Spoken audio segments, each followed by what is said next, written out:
2018 마지막으로 갑니다. REST 스프레드 프로퍼티 기대하던 게 나왔어요. 배열에만 스프레드 오퍼레이터 REST 파라미터가 됐었는데 객체도 돼요. 이제 리액트에서는 이미 쓰고 있어요. 읽을 수 있겠죠? 풀을 제외한 나머지를 REST라고 하는 객체에 담아라. 아시겠죠? 해체 할당. OBJ를 해체해서 REST라는 변수에 할당할 거야. 풀라는 변수에도 할당하고. 그잖아요. 원래 예전에 해체 할당이 이거잖아요. 이게 해체 할당이잖아. 2015에서. 근데 요 두 개를 REST라는 걸로 받을래. R로 받을래. 됐죠? 그러면 함수 인자에서는 객체 안에서 쓴 거. 이렇게 하고 FNC 돌리면 FNC 함수를 안 만들어놨네. 자, FNC로 이렇게 돌리면 콘솔 로그로 all parameters 해서 파람1, 파람2 나오고 푸, 바, 바즈가 나왔죠. 지금 REST를 가지고 펼쳐서 다시 표현했더니 됐죠? 파람1이라는 프로퍼티, 파람2라는 프로퍼티가 없으니까 undefined가 들어갔고 나머지 모두가 푸, 바 얘네가 전부 여기로 들어간 거죠. REST 안으로. 만약에 파람1, 파람2 이렇게 있었으면 값도 나왔겠고. 좋죠? 아, 자꾸 리액트 얘기를 하게 되는데 예를 들어 이렇게 하고 싶어. 이게 이제 프롭스에 A, B, C를 내려주고 싶다라는 얘기인데 그걸 받아서 이렇게 하고자 한 건데 그거를 여기서 내려줄 때 그냥 이렇게만 하면 되는 거예요. 이제 내려줄 때 여러 개의 프로퍼티 다 매칭시켜서 하나하나 안 내려줘도 돼. 근데 여기서 내려줄 때가 굉장히 편해졌어요. 그래서 뭐 리액트 얘기고 정규 표현식에 네임드 캡처 그룹이라는 게 추가됐는데요. 이거는 이제 네이밍을 붙여주는 거예요. 리데이트라는 걸로 가지고 이게 정규 표현식인데 아니 G라고 쓰는 게 나아요. 자, 이 정규 표현식 보시면 괄호 안에 물음표 붙이고 꺽쇠에서 이어라고 네이밍을 한 거예요. 이 뒤에 있는 내용이. 이걸 하나의 그룹으로 해서 이어라는 이름으로 붙여라. 그리고 다시 붙은 다음에 다른 새로운 그룹이 생길 건데 걔는 0부터 9라는 숫자로 이루어진 두 개의 숫자를 먼스에 담아라 인 거예요. 여기는 0부터 9로 이루어진 숫자 4개를 이어에 담아라고. 또 여기 다시가 있고 나서 0부터 9로 이루어진 두 개의 숫자를 데이에 담아라. 예전엔 이런 게 안 됐어요. 그냥 요거 없이 이렇게만 있었어. 그럼 인덱스 가지고만 파악했어야 되거든요. 이런 게 생겨서 매치 오브제를 한번 볼게요. 요것만 나왔었거든요. 예전에 이렇게만 1999, 12, 31 요것만 나왔었는데 그룹스라는 게 추가가 된 거예요. 배열인데 배열도 사실 객체니까 프로퍼티가 추가가 되잖아요. 그래서 배열에 있는 프로퍼티로서 그룹스라는 프로퍼티가 생겼고 그 안에 이런 네이밍 들어간 게 데이, 먼스, 이어 이렇게 구분이 되는 거예요. 그 이제 인덱스 몰라도 되는 거지. 그게 다예요. 이렇게 해서 출력해보면 된다. 요건 해체 할당한 거죠. 그룹스에 찾아가서 거기에 먼스랑 데이만 좀 뽑아내라. 먼스, 데이 뽑아내진 게 확인이 됐습니다. 끝! 템플릿 리터럴 리비전 요거는 제가 이해를 맞게 한 건지 사실 잘 모르겠어요. A는 역슬래시 유니코드라고 해서 템플릿 리터럴 안에 넣어놨어. 이거 뭘로 인식할까요? 이 부분 때문에 유니코드로 인식을 할 거예요. 그 뒤에 유니코드면 16진수의 숫자가 와야 되는데 엉뚱한 게 맞죠? 에러가 날 것 같아요. 얘는 슬래시 W가 뭐지? 이거는 뭐 없는 것 같은데 요건 있죠. 슬래시 B 백스페이스. 네, 백스페이스라고 하는 이스케이프 문자열이거든요. 이런 이스케이프 문자열을 제대로 인식하느냐 1번에서 에러 났죠. 인밸리드 유니코드 이스케이프 시퀀스라고 나왔죠. B는 어떻게 됐어요? 백스페이스 때문에 없어졌죠. B라는 문자를 안 나왔죠. 이거 제대로 인식하게 하려면 어떻게 해요? string.row 가지고 하면 될 거예요. C, D 됐죠. 요거는 왜냐면 그냥 있는 그대로를 문자열로 인식하게 해라 라고 하는 태그 함수니까 이걸로 됐거든요. 근데 그걸로 cooked라는 거랑 row라는 걸로 구분해서 보일 수 있게끔 해주는 녀석이 되겠습니다. 돌려볼게요. A 보면 cooked에는 아무것도 안 들어가 있습니다. row에는 요게 들어가. 왜냐면 에러가 났기 때문에 정확하게 알 수 있게끔 해주는 거예요. 요거를 이 문자열 자체가 이미 에러인 문자열인데 string.row로 가지고 넣은 게 아니라 그냥 일반 템플릿 리터럴로 넣었더니 제대로 된 문자열로 안 되기 때문에 인식이 안 됐고 대신에 그 row라는 거에는 제대로 들어가게 처리가 된 거예요. string.row를 쓴 것과 마찬가지 효과를. B의 경우도 그냥 우리가 알고 있는 그냥 일반 문자열로 넣었을 때 표시된 값이 여기 나오고 string.row로 돌렸을 때의 값이 여기 들어가게끔 된 거죠. 네, 뭐 거기 닿고요. 사실 저도 요 정도의 소개만 봤는데 이걸 읽고서 무슨 이게 뭘 하고자 하는 건지 정확히 이해를 못 하겠어요. 그게 이제 솔루션으로 이런 식으로 소개를 하셨는데 이분이 되게 대가거든요. 책 많이 쓰시고 이분이 TC39의 위원회로 아마 있는 걸로 알고 있어요. 아무튼 그렇고 그래서 지금 잘은 모르겠어서 소개를 정확하게 못 드리겠는데 2018이 제대로 나오고 나면 그때 다시 한번 좀 확인을 해봐야 될 것 같긴 해요. 무슨 내용인지. 넘어가서 에이싱크 이터레이션이 추가됐습니다.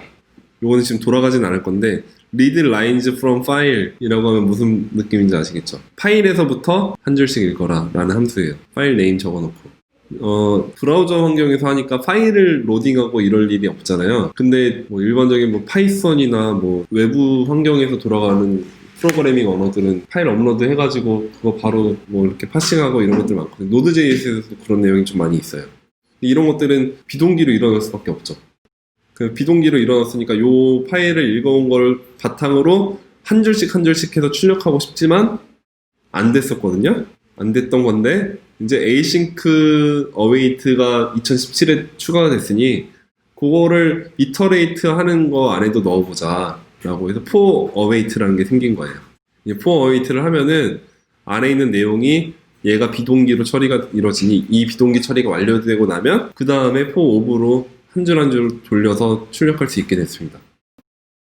네, async iterable이라는 것도 생겼는데 create async iterable 이런 걸 가지고 하면은 이제 iterable한 객체이긴 하지만 async한 iterable한 객체가 만들어지는 거예요. 이 안에다가 어떤 걸 넣느냐에 따라 다르겠죠. 네. 그러고 나면 이제 next를 돌릴 때 next 돌린 거 안에서 promise 문법으로 계속 태울 수가 있게 됐고요.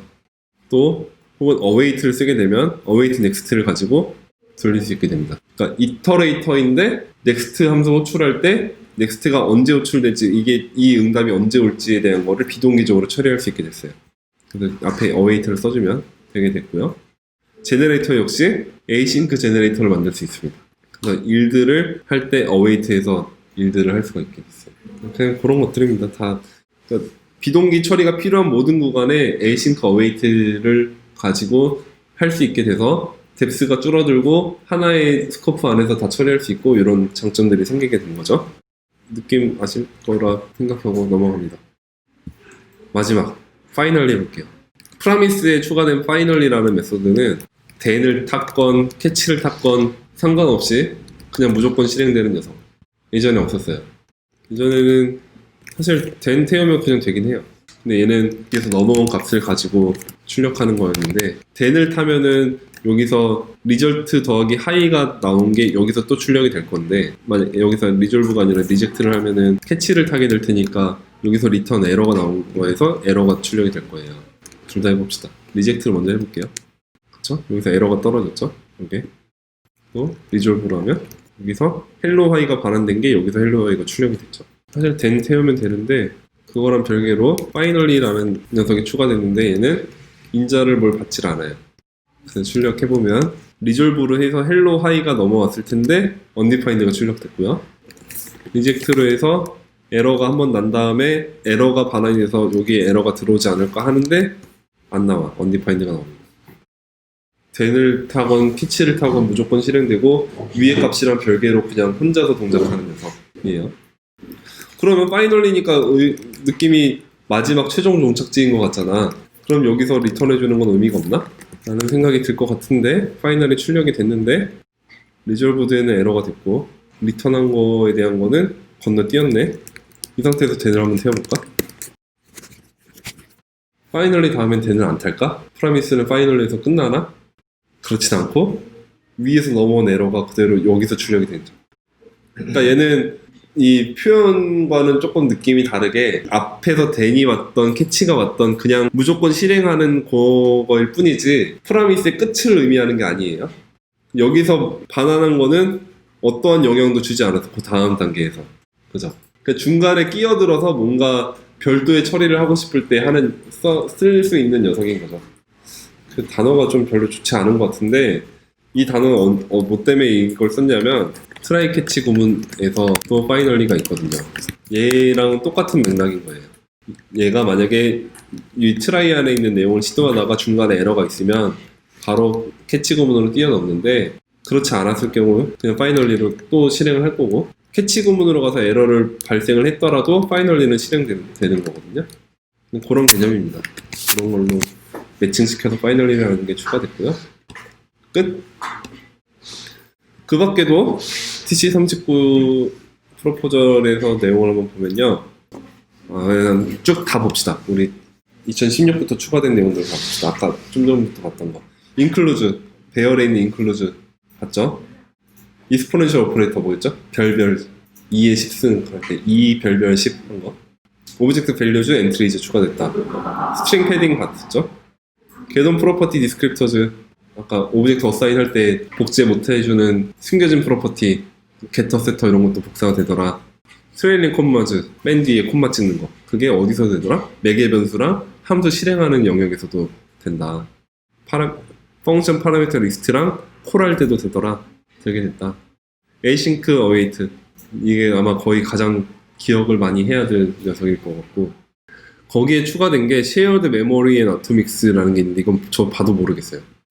그리고 리프팅 템플릿 리터럴 리스트릭션 얘도 내용을 봤는데 아까 소개해드린 게 거의 사실 그게 다예요. 이런 그 유니코드 때문에 인셉션이 나는 거를 제대로 확인할 수 있게 해주자 라는 거 이상의 의미를 사실 잘 모르겠어요. 어떤 뭔가 의미가 있을 것 같은데 그렇고 정규 표현식 쪽에 추가된 게 많아요. 2018에서 그 중에 제가 소개해드린 건 요거 하나였고 나머지 S, .all 플래그라는 게 있고 look behind assertion, 유니코드 프로퍼티 이스케이프 이런 것들이 추가됐는데 정규 표현식을 많이 쓰실 일이 있는 경우에는 좀 더 찾아서 공부를 해보시길 바라고 파이널리 좀 전에 봤죠? 에이싱크 이터레이션 이터레이트 할 수 있는 모든 환경에서 이제 에이싱크 어웨이트를 쓸 수 있게 됐습니다. 얘네들은 지금 2019년이에요. 2019년에 확정된 애들인데 이건 좀 더 시간을 들여서 확인을 해봐야 될 것 같습니다. 그래서 2018에 나올 애들은 요 정도인데 언제 나올 거냐면 이제 곧 나올 거예요. 6월 보통 6월 중순에서 6월 말 사이에 정식으로 채용한다라는 발표를 보통 하는 것 같은데 그렇습니다.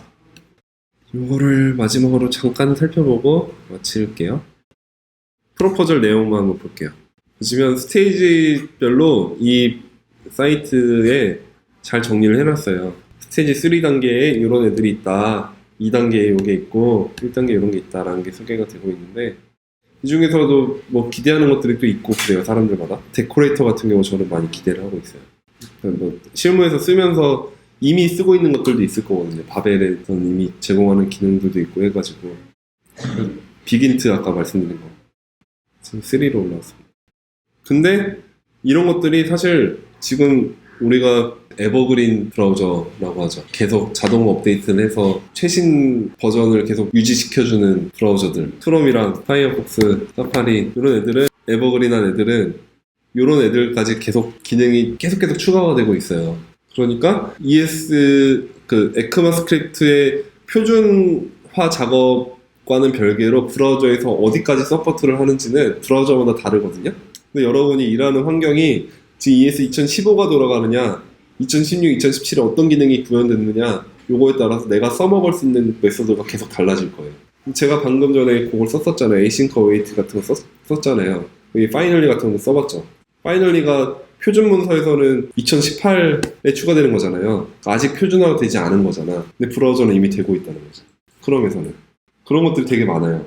그래서 새로 추가될 것 같은 애들을 요 표준화가 2018에 표준화가 될 것이냐 아니냐 그거보다는 오히려 이제는 스테이지 몇 단계 있고 내가 서포트해야 할 브라우저가 어떤 거고 거기서 어떤 메시지가 돌아가고 이거를 확인하는 게 좀 더 중요한 시대가 돼가고 있어요. 그거까지 마치도록 하겠습니다.